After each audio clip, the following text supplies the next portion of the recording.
In this episode, we go into space. I'm not joking. It's with great curiosity and pride that I can interview Irene Selvanathan. She's the CEO and founder of Neurospace. It's a Berlin-based new tech company founded in 2020. They've set an ambitious goal. They want to develop space technology enhanced by the capabilities of modern machine learning applications, following a path that has revolutionized satellite technology at the dawn of the millennium. They're offering a new perspective on how the global space community should see space exploration. Today, she's going to explain to us how you can leave your footprint on the moon. Please make sure to subscribe to Brain Fruits on all major streaming platforms, Apple Podcasts, YouTube, and Spotify, and share it with one friend that also wants to dive into the space industry.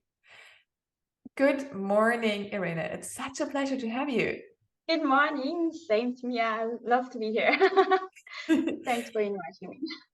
Irene, I mean, especially in this macroeconomic environment, we're all probably starting to think about how would life on a different planet look like.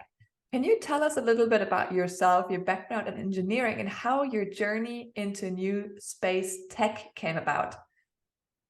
Okay, so I was originally born in Sri Lanka and came to Germany in 1985. So it's been a while. And yeah, so my journey is like, actually, I've always dreamed about space. I love space technology. I love to read, and typically like love all these, from science fiction to from classical to modern and all these things. I dreamed about building spaceships and satellites and all these things for space since child on. And I was quite lazy in school. I somehow managed my school. I was not very good, but I managed, and then started studying electrical engineering. And this was so tough. It was so hard, and I had to struggle a lot. And sometimes I even cried because some of the subjects were so hard. And then I managed to finish it and worked in a semiconductor institute and found a startup which was looking for someone who's developing something for space. And this is like, okay, wow, I need to get this job. And I finally got this. And yeah, it was great working in two startups. One was developing satellites. The other one was developing a deployment system for small satellites. And there I was the project lead, and I tried to, yeah, we were allowed to go to the space station, so to the launch site, and we went to Baikonur in Kazakhstan, and also Vostochny in Russia, where we have installed Soyuz rocket and tested it. And then after 5 years working for these startups, I wanted to have a change. I changed to an aviation company, and there I also had the idea of founding my own company in space startup. We had this machine learning approach at first, and then after a year, well, it was during Corona, it was so hard to survive, and then we found an angel investor, and I had the opportunity to get some of my engineers back, and so we had the idea of a moon rover. Wow, the moon rover also sounds so exciting. I really love that you're also saying like, hey, I was lazy in school and university was tough. I can very much emphasize with that. My math teacher always used to say that, Hannah, you will never make your Abitur if you continue like this. And then I scored one of the best grades in the end and went for economics and quite an analytical background. So it is possible. Yeah, I always say, like, we have to struggle to never give up. Just go through it, and don't let someone else tell you that you are not capable of doing it. But it's hard work. That's all. But finally I graduated with a very good mark, so I was very proud because I did one of the toughest subjects like RF technology, which was so hard. But yeah, I managed, and I was really good in it. Wow, it's really, really inspiring. And as you say, it's still tough. It doesn't just become easier when we talk about space exploration and building moon rovers and so on. We can see, I don't know if everyone knows this here, but we can see that the ESA, so the European Space Agency, they have a clear lunar vision, which I personally didn't know so much about. So I was very happy to prepare for this recording. But they have a science program where they look into the lunar market, and they want to achieve, together with the European Commission, to facilitate any tech companies that want to go into space and conduct space exploration. But how do you really leave your own footprint on the moon? Can you walk us a little bit through what a moon rover is and what it can do for me? Okay, so there are different types of moon rovers. The most known one is from the Apollo mission, the one which even man can drive around, which are really huge. And then there is the next level, which looks like a mixture between robots and vehicles with wheels on it, with arms, and they can move. And they look quite fancy, and each of them are quite unique. So, you know, those from Mars and so on. And what we did was this, what we call the Neurospace approach. So Neurospace was something which was quite new, as the word said, but it was like established like 15, 20 years ago. And it started with a tiny little satellite, 10 by 10 by 10 centimeters, which was called the CubeSat, and it was developed for students to get closer to space, to have an access to space, because this was affordable technology based on COTS components, which means commercial off-the-shelf components, so you can just buy it on the market. And with this approach, suddenly space became affordable to a huge range of people around the whole world. And with these satellites, some of the countries, like even third world countries, had suddenly access to space. So some of these countries, their first satellites were CubeSats. And I think this is the right technology, actually, if you want to share with people and to get many people together and that they have access to space, then you should have to find a way for affordable and accessible technology. And this is where we have like put our business on.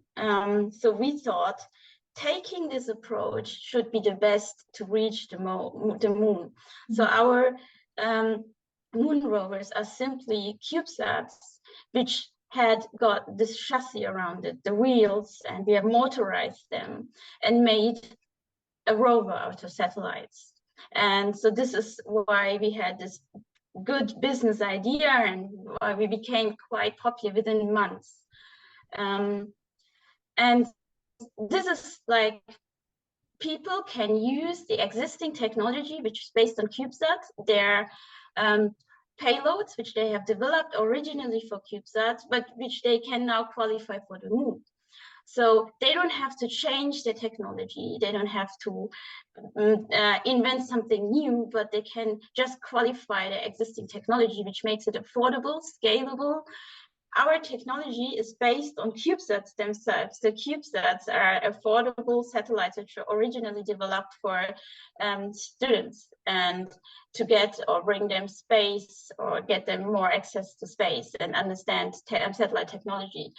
It was based on COTS components, so commercial off-the-shelf components, so the components which are available in the market. And you finally qualify the whole assembly, and then you can launch them to space. It became so popular because it's affordable technology and everyone can design it because it's standardized. And so it became so popular. Meanwhile, there are more than thousands of these satellites launched every year. Wow. For some of the countries, it's the first satellites they ever launched in space. So with this, we thought, here we have to put our rover, we have to recreate something like this. And so we took the same approach and designed our rover, like taking a CubeSat, putting a chassis around it, building wheels, motorize it, and yes, turn a satellite into a rover. And with this technology, everyone who is capable of building satellites, and even not, it's quite an easy technology compared to what's else there for space. They can reuse the existing stuff which they have built for satellites. They don't have to change much, and the form factor is the same. And so they can now build their satellites into rovers. So this makes even the moon accessible for more people, because it's a possibility to build affordable, tiny rovers. I always loved, I don't know if you know, probably you do, The Hitchhiker's Guide to the Galaxy. I love My it. dream. Yeah, one of my favorite. I'm very proud because now I'm 42 years and I love this number. It was always my dream to go into space, and it seems like when I listen to you that it soon will become reality. Space technology, enhanced by the capabilities of modern machine learning application, makes it possible and can drive down costs, which you touch upon here very slightly as well. In fact, when it comes to space and machine learning, not even the sky is the limit, we can say. What's the problem you're exactly solving with Neurospace when it comes to accessibility and to cost reduction? So we stick on commercial off-the-shelf components. So what we use is the existing technology, and at the end you qualify the whole system, not every component. But what we also do is, because Moon is quite challenging, so the satellites were originally made for the low Earth orbit, where it's still moderate from temperature range and all these radiation conditions. But the Moon is quite special. It's even more tough than the Mars, for example. So if the Mars has atmosphere, but the Moon does not, which means the whole radiation hits the Moon. And it's also the same with temperature. So the temperature changed within day to night from 80 degrees to minus 180. So this is quite challenging for technology to survive. So there are different approaches. For example, maybe we just make a moon mission for surviving the moon day, which is about in the equator. It's 14 days of day and 14 days of night.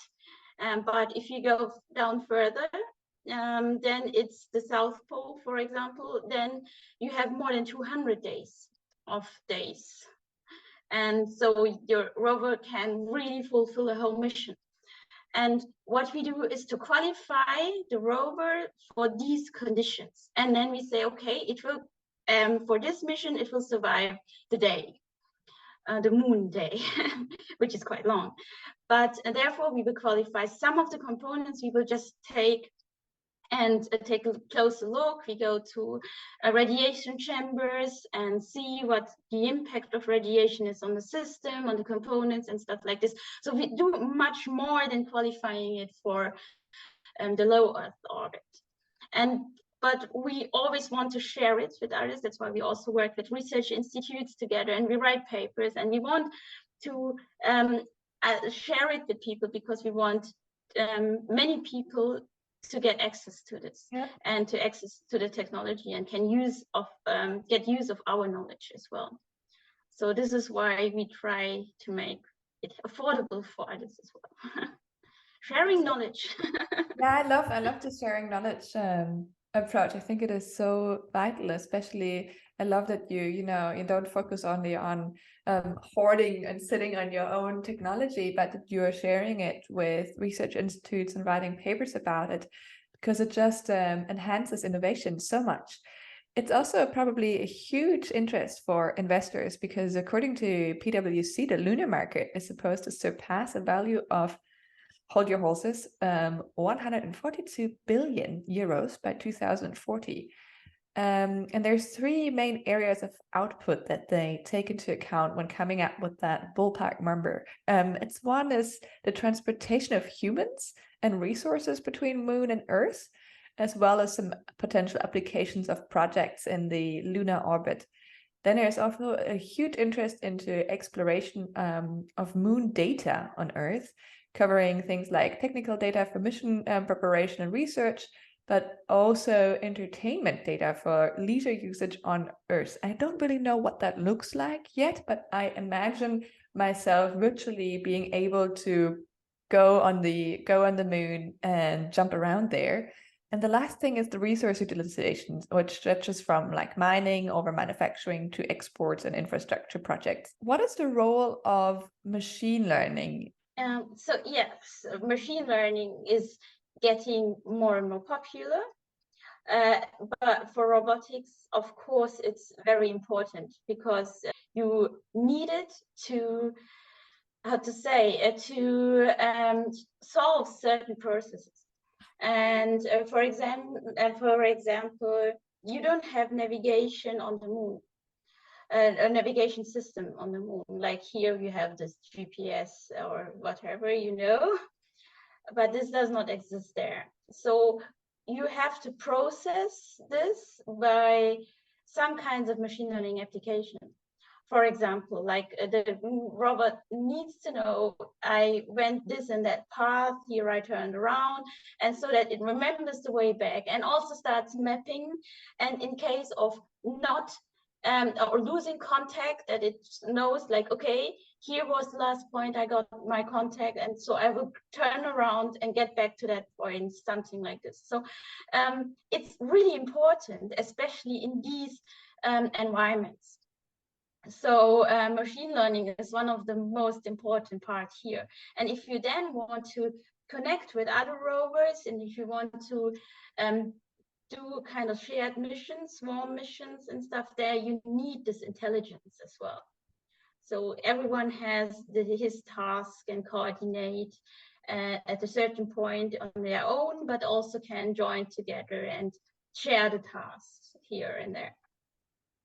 We often connect, I think, machine learning with companies like Tesla, Google, or Uber, etc., who are very big in making maps and looking into behavior patterns when it comes to driving or use of electricity and ordering, so preferences. But we have to think about this again, as you say, because the NASA has created this technology for autonomous driving for Mars rovers almost a decade ago. So it's not really anything new, we could say. They've already built like a machine learning based navigation and driving system for self-driving Mars rovers known as AutoNav. So it sounds like a very similar thing that we're now trying to do on the moon. How can new space companies like Neurospace shape the lunar market? Of course, by different types of ideas. Actually, why we are also sharing our knowledge and ideas, that we think that the market grows by this, because this just brings down the barrier for others to take part, and the more interest is there, the more people will take part on missions, and also the ideas will grow. So there will be several companies starting with different types of ideas, and this is what also happened with the CubeSat market. So actually it was done for universal purposes, like, okay, just starting a satellite and making it live for a year or whatever.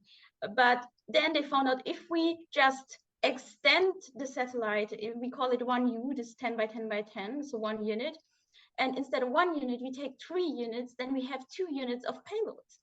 Wow, and with this payload, the satellite becomes interesting for industry. Because here they can put camera systems on or whatever. They can monitor the Earth. They can put some kind of communication system on it. So, and with every year, the ideas of missions just grow. And this is what also will happen with the moon. If someone starts, then the barrier gets lower and lower, and even more ideas gets taking place, and people have more ideas for business. And for the moon, it's just like a white paper. Everything is open, and you never know in which direction it's going to go. What is the craziest idea you've heard so far when it comes to the lunar market? I think the whole tourism thing. Yeah. I think if this starts, then it's on one hand weird, And on the other hand, it's also quite exciting because this comes closer to science fiction and everything we read about. And the thing is, if people can survive on the moon, Mars is not that challenging anymore.